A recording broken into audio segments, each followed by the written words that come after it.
Скорпионы, приветствую вас. Меня зовут Ева Лехцер, вы на моем канале. Сегодня для вас снимаю ваш второй прогноз на октябрь 2024 года.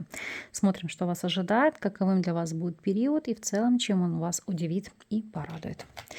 Настраивайтесь и начнем.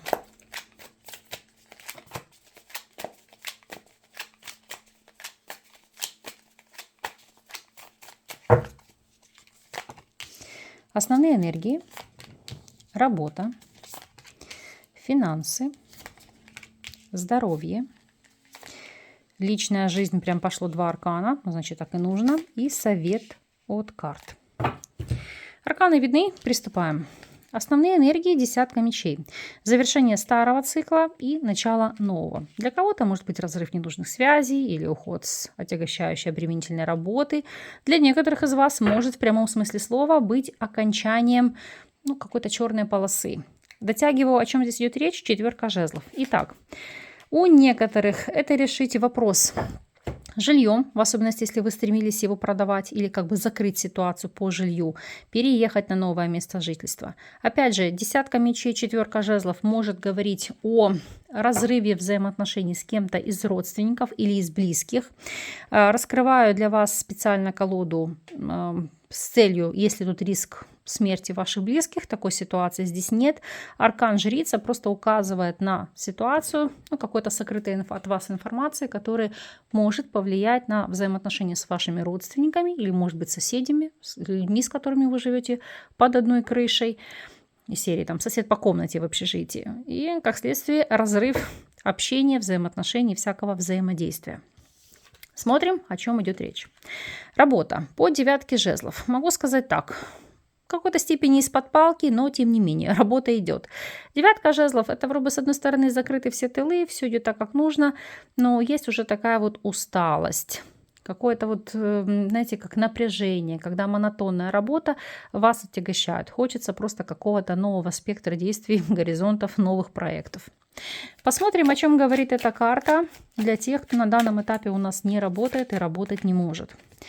Девятка жезлов и пятерка монет — это ситуация безработицы, это искать далее. Да, десятка мечей и четверка жезлов. Ситуация вас отягощает, потому что находиться на попечении у близких, но пока новых источников дохода в рамках этого месяца не предвидится.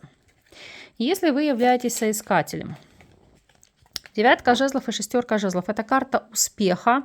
Но здесь, если мы посмотрим, это как отказаться от какой-то парадигмы или установок. Объясню. Например, если вы ранее никогда даже не рассматривали, не думали о том, чтобы искать работу за рубежом, то теперь можете нацелиться на этот результат. Или не думали искать работу дистанционно, но раз и подвернулась хорошая вакансия. Если вы наемный сотрудник. Девятка жезлов и четверка чаш, как я говорила, это выгорание, это усталость, это незаинтересованность в повседневном, рутинной задаче, которая стоит у вас на повестке дня. То есть на работу, как на каторгу, скажу так, уже как есть, из песни слов не выкинешь. У некоторых может проскакивать мысль или идея, а не сменить ли вам деятельность, не сменить ли организацию, может быть, попробовать для себя что-то в ином ключе. Для тех, кто владеет собственным делом, девятка жезлов императрица – это вопросы процветания, но помимо всего прочего императрица у нас отвечает и за подачу себя в социуме. То есть может быть смена стратегии, то есть менять и бизнес-план, менять подачу, то есть делать ребрендинг. Еще девятка жезлов и императрица, поскольку у нас основа десятка мечей. Если вы вели бизнес с кем-то совместно, то есть был соучредитель, то, допустим, выкупить свою долю, отделиться и вести бизнес самостоятельно, потому что девятка жезлов и императрица — это ситуация, когда вы сами по себе, сами себе хозяин, или хозяйка. Финансовая сторона вопроса — тройка мечей. Тройка мечей зачастую у нас карта оттока денег. Дотягиваю аркан, восьмерка чаш, аналогично, в особенности, если она у кого-то будет связана с переездами, со сменой места жительства, то здесь деньги будут просто улетать. Здесь нет потерь по принципу украли или сами где-то обманулись, вложили не в ту финансовую структуру. Нет, это просто ваши расходы будут превышать ваши доходы. По состоянию здоровья. Если мы смотрим, здесь у нас королева мечей. Аркан, который всегда сам по себе говорит о вопросах профилактики, своевременной диагностики, контроля хронических заболеваний у врача. Иногда, поскольку это карта воздуха, может у нас указывать на незначительные, как влияние на носоглотку. То есть ларингит, фарингит, танзелит, реже просто как бы кашель. То есть просто поберегите себя в этом вопросе. Личная жизнь. Выпало 2 аркана. 2 аркана в связке трактуем. Тройка жезлов и туз чаш. Для кого-то новая влюбленность, новые отношения, а для кого-то укрепление текущей связи. Давайте смотреть, так ли это, и раскрывать эту дуаду карт.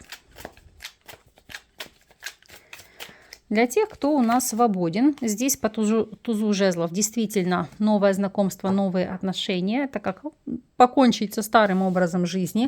То есть у вас здесь прекрасные перспективы. Причем знакомство, которое из социальной дружеской связи перерастет в связь личную. Если вы в любовных треугольниках, 3 жезлов и 2 чаш, учитывая с тузом чаш, это проявление любви, внимания и заботы, и желание как определиться с партнером, партнершей и выстраивать с кем-то уже гармоничный союз. То есть иначе, знаете, как определиться с выбором.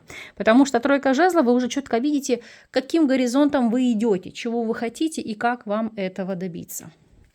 Если вы в стабильных союзах, 3 жезлов, туз чаш и луна. В некоторых ситуациях это может быть момент незапланированного зачатия, продолжения рода.